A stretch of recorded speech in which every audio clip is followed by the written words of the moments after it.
Hey guys, so we're going to do a sort of in-depth dive into one of the adjustments that we talked about earlier, and that's the curves. I just want to briefly talk a bit about what we can break down two things, two types of changes in Photoshop. We can break down into destructive changes and non-destructive changes. So we're going to talk about a little bit about non-destructive changes here, and what that means for our Photoshop. So I'm just gonna drop in an image here, and you can just drop in whatever image you want, and I'm gonna make it. I have an 8.5 by 14 canvas here, like I have done in the past. And I'm just going to Alt drag it and maybe sort of reproduce this a couple times. What's fun about this is you can select both of these, Alt drag both of these. I'm holding down Shift while I do this. So here, there, and then I'll just like sort of drag these down one more time just to kind of get them all together here. And we'll just sort of put this, let's see if we can maybe make this bigger. Okay, that's about right. Okay, and then we'll just sort of move it to the middle. Hello, we're just copying them all here. All right, cool. Essentially, what I wanted to do is I wanted just to explore a few of the things that we can do with the curves here. So I'm gonna real quick before I get started, I'm just gonna at the very top here type in curves in Photoshop. Curves in Photoshop. I'll make this a little bit bigger here. Now let's make sure this is aligned left, and then I'll kind of Alt drag that down, make it a bit smaller. Make sure I'm holding down Shift. I don't want my text to be stretched here. Putting down Mr. Whoa. Try it again. And let's just double check to make sure everything's evenly spaced here. Let's say,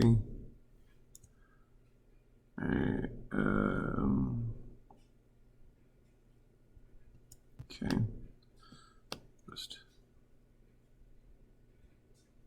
Actually, you know what we'll do? We'll drop everything down a little bit, and then we'll put the text in first, and then we'll double check to see everything's spaced evenly. Okay. All right. Anyways, let me just real quick. Let me try spelling my name right one more time here. Yeah, okay, that's good. Okay, great.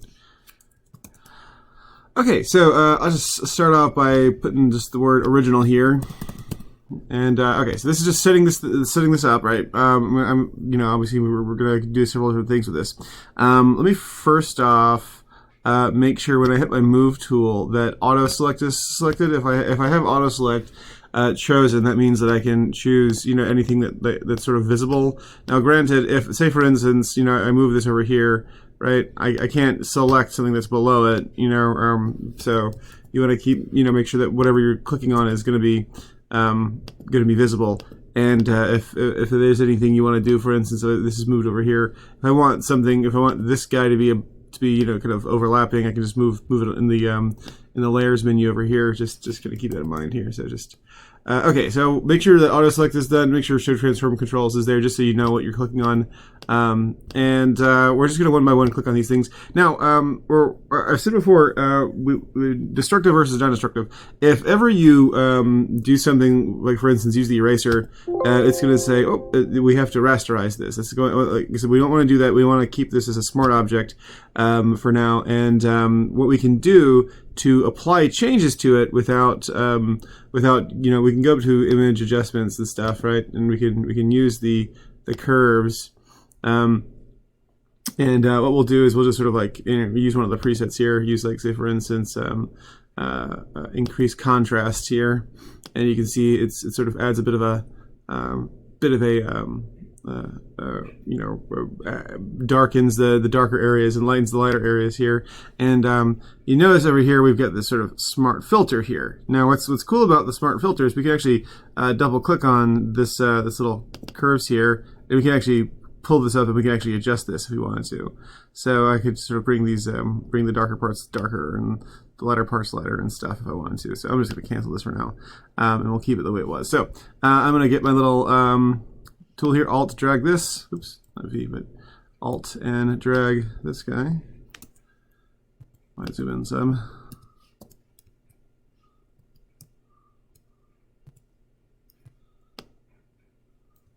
And center this here.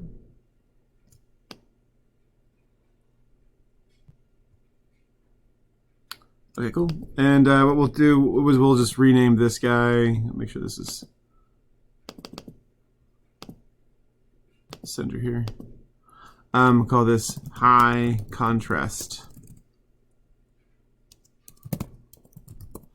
And so just using the curves to affect the contrast of this image, and it causes the darker areas to be a little bit darker, causes the lighter areas to be a little bit lighter. Okay, neat. Okay, so over here we'll do the same thing. We'll just go to adjustments, curves, and we'll choose from the presets over here. We'll choose let's think here, linear contrast. How about that? Right. So we can just sort of see the difference between the two. So let's see here, a contrast. I'm gonna call this linear contrast. Oops. I'll drag this, and we can see this is linear contrast. Okay, pretty simple stuff. All right, good. And we'll line everything up. So just as you can see, there's not a whole lot of difference between the two here. It's basically just like tweaking a little bit, depending on what you're looking for. One might be more desirable than the other. Again, this is all just sort of going through the motions in terms of how we apply different things with these curves. Let's go ahead and make sure we have this this fourth one selected. So we got 1, 2, 3, 4, and let's go over here to image adjustments, curves. We can also press Control M on the keyboard, and let's go over here to our channel. Let's go over to our. Let's see medium contrast here. I'm going to say negative. I'm not sure if yeah. So negative, basically, we take all the colors. We don't really need that. Color negative, same deal as before. Strong contrast. All that stuff, right? What we'll do, let's go ahead and go back to default for now, and change your channel to red here, and let's increase our reds in the shadows, and we'll pull it over this way here. Increase your reds in the shadows. Actually, you know what? I'm gonna undo what I just did. I want to grab this guy here and pull the reds up in the shadows. I can pull this guy back down to where it was before. And I'm gonna pull the reds. I'll put the shadows up. We can get over a little bit here, and I'll pull the highlights of the reds down. Like so, and I'll sort of pull this back up this way. And we can kind of take a look at this. So we have this sort of like S-curve going on here where the shadows for the reds have been increased, but the highlights have been decreased. So we'll call this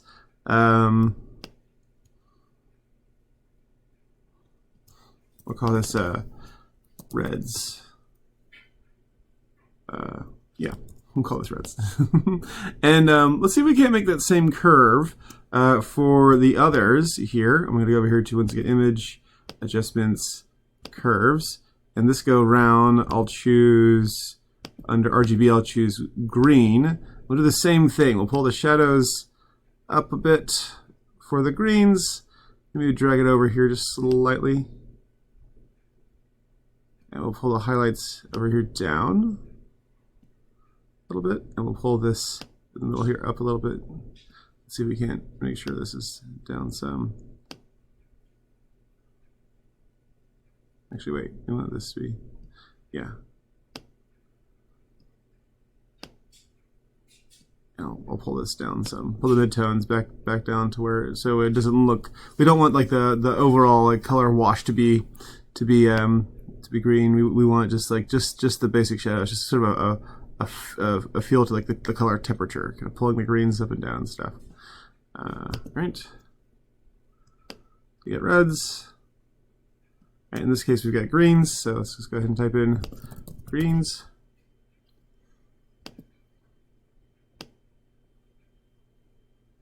Okay. And then let's try blues this time. So image, adjustments, curves. I'll choose under here, under channel, I'll choose blue. The same deal as before. Pull the blues up in the shadows and then down in the highlights. Let's see if we can't kind of even this up somewhere in the middle here. I'd try and pull this up a little bit more intense in the shadows. Okay, and we'll call this blues. So essentially, we've just applied a basic, curves where we've sort of enhanced this, so darkened the shadows, and made the, so we can kind of look at the differences. I think I like the greens the best. I think by pulling the greens up, enhancing the greens, I think that sort of like cools it off a little bit more than the blues do. I think the blues kind of make the jacket. It's a subtle difference here, but you can kind of see the differences between the three colors there. Lastly, what we'll do for these two here, what we'll do is we'll go down here to where it says fill or adjustment layer. With fill or adjustment layer, what we'll do is we'll actually create a curves that's essentially affecting everything below this. So I'm going to make sure I hold down Alt. I'm going to, or rather, right here it says it's going to say clipping mask. Essentially, what this does. Let me just real quick zoom out just to show you what's going to happen here. Watch what happens when I do this. I have this adjustment layer. Essentially what this is doing is it's affecting everything below it. So if I create this little adjustment layer, it's going to affect everything below. See all the other ones, how they're changing like this? If I hit clipping mask here, this adjustment affects all layers. We'll click to clip layer. It's going to only affect the one right below it. So it's not going to affect anything else here. Now, what we'll do is here, once again, I'm going to hit clipping mask here, is I'm going to click auto, and it's going to create this sort of like series of little curves that we can kind of then sort of run through here or there. The reason why it turned green is, for me at least, is because if I hold down Alt and press auto, it's going to show me like what it's like, so what's doing when I hit that. So in this case, maybe I want to hit, I'm going to correct auto. Let's do this. I wonder if, here we go. I'm going to cancel this out for just a second.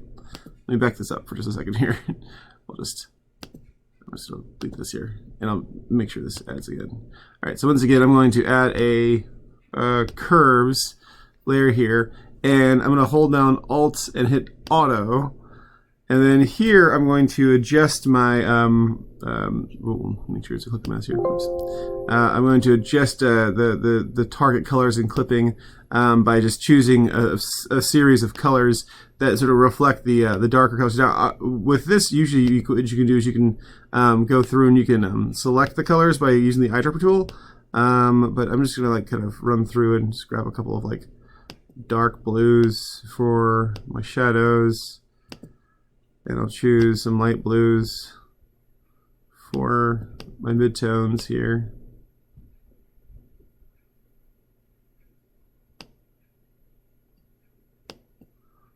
And then I'll choose maybe some grays for my highlights. That's okay. And I'll press OK with this, and then, yeah, sure, I'll say this defaults, and I'll make sure this is a clipping mask. All right, so now we've got this, and what I'm going to do here is I'm going to just call this sample dark and light. Essentially what that does is it sort of adds in you know, a kind of a color curve based not only on like the reds or greens, but all the colors that I chose. And I might actually just take this little color curve thing. I might just reduce the opacity just slightly, just to this right here, and I make the color adjustment layer and just reduce that just slightly. Dark and light. Once again, when you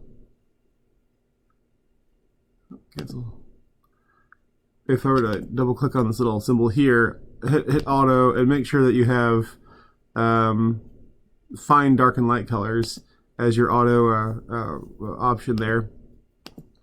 And then lastly, let's just do something a little bit different. Let's just take this, and what we'll do is we'll go to image, adjustment, curves, and what we'll do now, actually, you know what, let's cancel this. Let's actually just create a little gradient. I'm going to create an adjustment layer, and I'm going to find where it says solid. I'm going to say gradient here, and let's grab this. That's what we'll do is we'll just find where it has we'll click on the little gradient here and find where it says this purple and orange there. Press OK, and I'm going to maybe sort of pull it around like this to where it's sort of like so, and I'll scale it to align with layer. I'll press OK, and once again I'm going to make this into a clipping mask by holding on the Alt key and having it just over that guy right there. And with this, what I'll do for my gradient fill, I'm going to change this blending mode of here where it says normal. I'm going to call this multiply. Maybe not multiply, maybe screen. There we go, screen. Okay, cool. Now, essentially what this has done is it's taken like basically all the blacks and made all the blacks transparent and stuff, so some like the letters. What this can do, and I can even just reduce the opacity slightly here, just again, for this guy. Pull it to like 50% or something like that, maybe 70%. Okay, and then all I'll do is I'll just do a gradient overlay.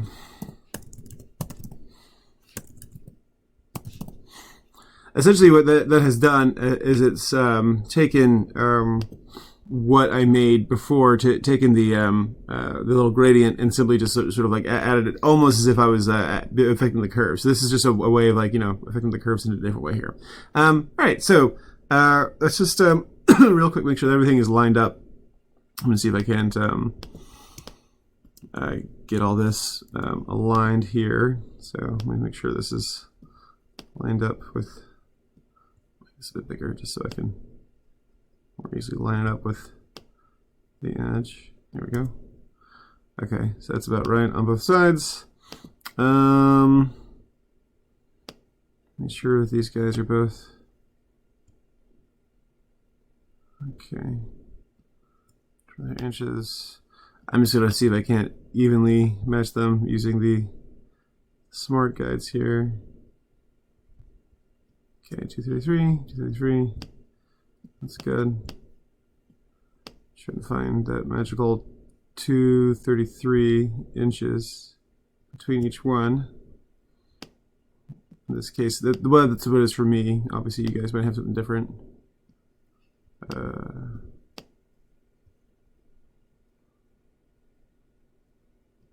then same thing for these guys.